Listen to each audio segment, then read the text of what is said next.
Hello दोस्तों, नमस्कार। मैं रवि आपका स्वागत करता हूं आर एस विद्यापीठ में। तो जैसा कि आप लोगों को पता है, हमारे चैनल पर टेस्ट सीरीज कराए जाते हैं जो कि आने वाली परीक्षाओं के लिए काफ़ी महत्वपूर्ण होते हैं। तो कल मैंने आप लोगों के लिए एक वीडियो लाई थी। मैंने उसमें बताया था कि मैं आप लोगों के लिए टेस्ट सीरीज लाऊंगा जो कि संविधान के जितने सारे प्रश्न जो पिछली परीक्षाओं में आए हुए हैं और आने वाली परीक्षाओं में जो आने की संभावना बहुत ज़्यादा है, वो क्वेश्चंस में कराऊंगा टॉपिक वाइज। तो आज मैं बताने वाला हूँ आप लोगों को ऐतिहासिक पृष्ठभूमि क्या है, संविधान का हिस्टोरिकल बैकग्राउंड क्या है, उसके बारे में।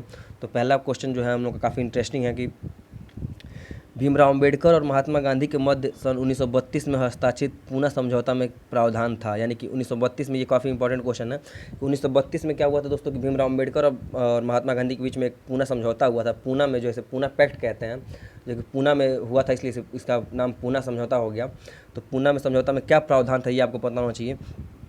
देखिए, इसमें जो है सबसे बड़ी बात इसमें, देखिए, भीमराव अंबेडकर और महात्मा गांधी में द्वंद्व हो गया था। यहाँ पे द्वेष हो गई थी कि भीमराव अंबेडकर ही चाहते थे कि निम्न वर्ग के लोग हैं उनके लिए पृथक निर्वाचन प्रणाली को अपनाया जाए और वो लोग अलग से अपना वोटिंग करें। और महात्मा गांधी जी इस बात से काफ़ी आहत थे और वो इस बात का विरोध कर रहे थे। इस बात को मानने के लिए वो तैयार नहीं थे। बाद में अंततः महात्मा गांधी जी की बात को भीमराव अंबेडकर ने मान ली।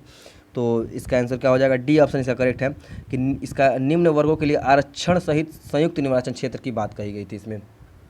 क्योंकि भीमराव अम्बेडकर चाहते थे पृथक निर्वाचन क्षेत्र, जो कि नहीं, और गांधी जी ऐसा नहीं चाहते थे।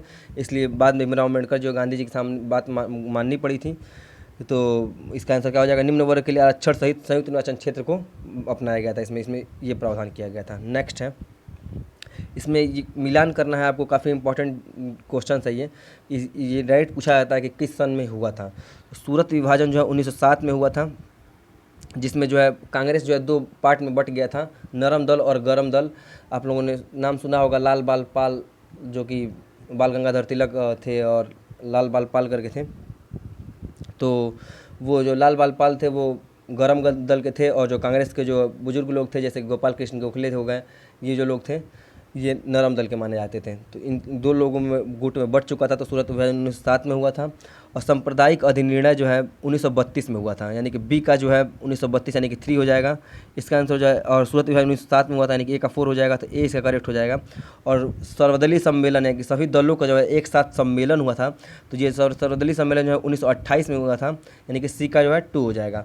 और पूर्ण स्वराज का संकल्प जो है 1929 में जो है जवाहरलाल नेहरू के द्वारा प्रस्तुत किया गया था। कब किया गया था? 1929 में पूर्ण स्वराज की बात कही गई थी, जवाहरलाल नेहरू के द्वारा प्रस्तुत किया गया था।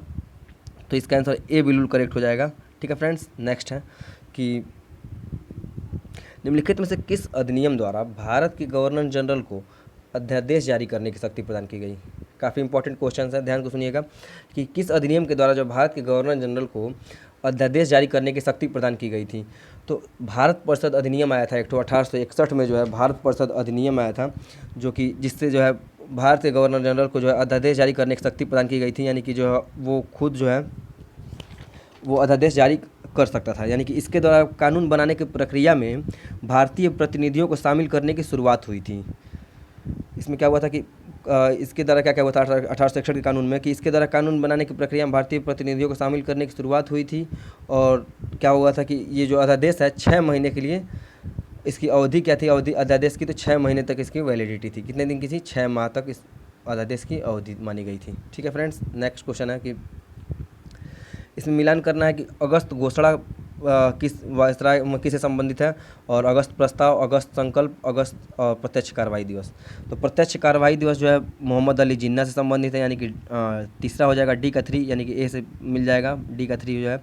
तो ए का 2 हो जाएगा अगस्त घोषणा। तो अगस्त घोषणा जो है लॉर्ड मांटेगू के समय हुई थी। अगस्त प्रस्ताव जो है लॉर्ड लिनिथो के समय लाया गया था। और अगस्त संकल्प तो आप लोगों को पता ही होगा, महात्मा गांधी जी के लाए थे अगस्त संकल्प को। ठीक है, नेक्स्ट है रेगुलेटिंग एक्ट पारित किया गया। ये काफ़ी इंपॉर्टेंट क्वेश्चन है, वनडे एग्जाम में कम से कम ये क्वेश्चन हज़ारों बार पूछा गया है दोस्तों। तो रेगुलेटिंग एक्ट पारित किया गया, तो इसका आंसर क्या हो जाएगा? 1773 में रेगुलेटिंग एक्ट लाया गया था। इसमें क्या बात कही गई थी कि 1773 का जो रेगुलेटिंग एक्ट जो है 1773 में, क्वेश्चन डायरेक्ट आता है कि रेगुलेटिंग एक्ट कब पारित किया गया, तो 1773 आपको मारना है। और उसके बारे में कुछ पॉइंट आप जान लीजिए कि 1773 का रेगुलेटिंग एक्ट जो है, इसमें कंपनी का शासन की बात कही गई थी। यानी कि इसके द्वारा पहली बार कंपनी के प्रशासनिक और राजनीतिक कार्यों को मान्यता मिली थी। क्या हुआ था? प्रशासनिक और राजनीतिक कार्यों को जो है मान्यता मिली थी 1773 के रेगुलेटिंग एक्ट द्वारा। इसी के तहत 1774 में जो है इसी अधिनियम के तहत कलकत्ता में जो है एक उच्चतम न्यायालय की स्थापना की गई थी। क्या हुआ था? एक उच्चतम न्यायालय की स्थापना की गई थी। नेक्स्ट क्वेश्चन है कि भारत के गवर्नर जनरल को किस एक्ट के द्वारा अपनी समिति के निर्णयों को अस्वीकार करने का अधिकार मिला? तो ये भी क्वेश्चन काफ़ी इंपॉर्टेंट है कि भारत के गवर्नर जनरल को किस एक्ट के द्वारा अपनी समिति के निर्णयों को अस्वीकार करने का अधिकार मिला? तो 1786 का अमेंडमेंट एक्ट जो आया था, उसके तहत जो है भारत के गवर्नर जनरल को अपने किसी एक्ट के द्वारा अपनी समिति के निर्णयों को अस्वीकार करने का अधिकार मिला था। ठीक है, तो इसका आंसर क्या हो जाएगा? सी ऑप्शन बिल्कुल करेक्ट है, यानी कि 1786 का अमेंडमेंट एक्ट। तो नेक्स्ट है कि महारानी विक्टोरिया को भारत की सम्राज्ञी नियुक्त किया गया।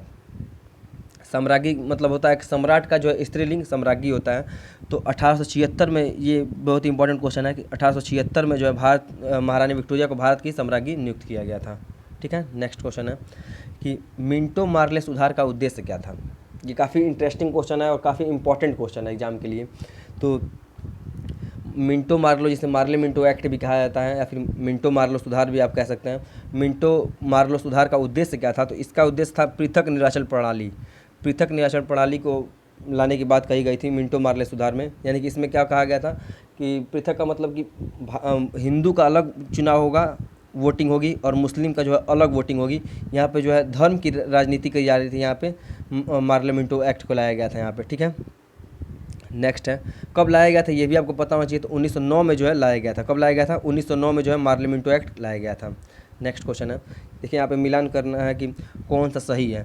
तो मुसलमानों के लिए अतिरिक्त, नहीं मिलान नहीं करना है, इसमें बताना है आपको कि मुसलमानों के लिए अतिरिक्त निर्वाचक मंडल प्रारंभ में किसके द्वारा लाया गया था। तो अभी मैंने आपको बताया कि 1909 में मार्ले मिंटो एक्ट आया था, जिसके तहत जो है पृथक निर्वाचन प्रणाली को अपनाने की बात कही गई थी। हिंदुओं को अलग वोट होगा और मुस्लिम का अलग वोटिंग होगी। तो यहाँ पे क्या हो जाएगा? मार्ले मिंटो सुधार 1909 बिल्कुल करेक्ट हो जाएगा। ठीक है फ्रेंड्स, नेक्स्ट क्वेश्चन है मॉन्टेगू चेम्सफोर्ड सुधार में प्रावधान का सार था। तो पहले तो ये पता होना चाहिए कि मॉन्टेगू चेम्सफोर्ड सुधार आया कब था।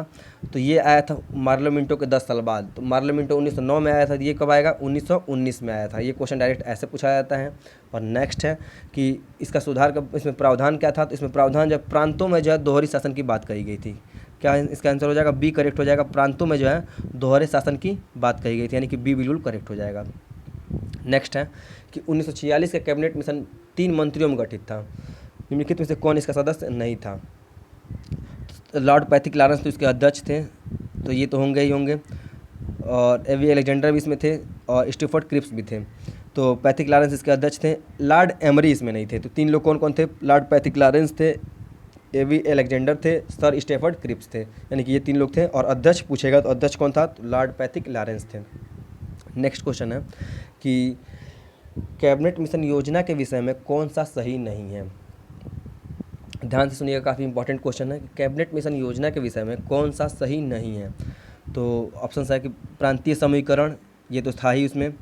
और नेक्स्ट है कि भारतीय सदस्यों वाला अंतरिम मंत्रिमंडल, तो भारतीय सदस्यों वाला अंतरिम मंत्रिमंडल ये भी इसमें था। नेक्स्ट है कि पाकिस्तान की स्वीकृति, ये इसमें नहीं था। संविधान निर्माण करने का अधिकार तो आप लोगों को पता ही होगा। कैबिनेट मिशन जब आया था तो भारत को जो संविधान बनाने की स्वीकृति मिली थी और भारत ने संविधान यहाँ से लिखना स्टार्ट किया था। पाकिस्तान की स्वीकृति इसमें नहीं मानी गई थी, यानी कि सी इसमें नहीं शामिल होगा। नेक्स्ट है कि भारत का संविधान लागू होने तक स्वतंत्रता के पश्चात इसका शासन किसके अंतर्गत चलाया गया? काफ़ी इंपॉर्टेंट क्वेश्चन कि भारत का संविधान लागू होने तक स्वतंत्रता के पश्चात इसका शासन किसके अंतर्गत चलाया गया। तो आप लोगों के मन में भी ये प्रश्न आ रहा होगा कि जब भारत की हुआ था 1947 में, तो आज़ादी मिलने के पश्चात जब संविधान बना नहीं था तो किस तरह के कानून उस समय चलाए जा रहे थे, यानी किस कानून पर हम लोग आगे काम कर रहे थे। तो 1935 में एक अधिनियम लाया गया था, भारत सरकार अधिनियम 1935, उसके तहत जो है हम लोग काम कर रहे थे। तो यानी कि शासन जो है 1935 भारत सरकार अधिनियम 1935 के अंतर्गत चलाया जा रहा था। ठीक है फ्रेंड्स, एक और बात आपको पता होनी चाहिए कि जो हम लोग का अनुच्छेद है, यानी कि जो हम लोग का संविधान है, वो 1935 से जो है जो भारत सरकार अधिनियम 1935 लाया गया था उससे 2/3 जो है इसी से लिया गया है। यानी कि लगभग अपने 400 अनुच्छेद हम लोग के हैं, 400 प्लस, उसमें से 250 अनुच्छेद जो है 250 से अधिक जो है भारत सरकार अधिनियम 1935 से लिया गया है।